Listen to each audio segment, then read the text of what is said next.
Hey there, this is Destry Johnson with another episode of Destry TV. So let's discuss that one topic that everyone is asking about, the lawsuit with the National Association of Realtors. Look, the media has hyped this as the death of the 6% commission.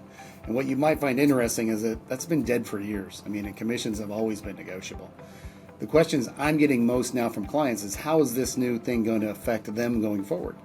Now, first, let me say that the final terms of that settlement haven't even been approved by the court yet, and we expect that to be middle of the year, but we do know some of the broad strokes. So look in the past, when a seller hired an agent to sell their property, they negotiated a fee for that sale. And from that amount, a portion would go to the listing agent and a portion goes to the buyer's agent. And that portion paid to the buyer's agent was advertised to the agents via the MLS. That advertisement is no longer allowed. So each buyer agent will have to call on each property to see what is being offered.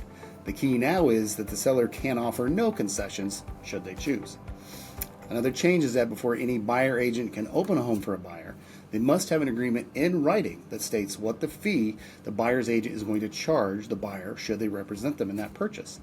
Now the seller can offer concessions to the buyer, which in turn the buyer can use to pay that agent.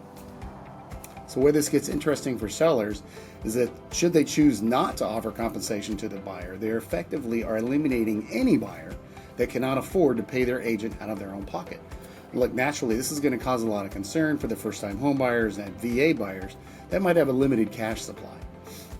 And look, in my opinion, the only benefit to the sellers from this new decision is that sellers will have more options.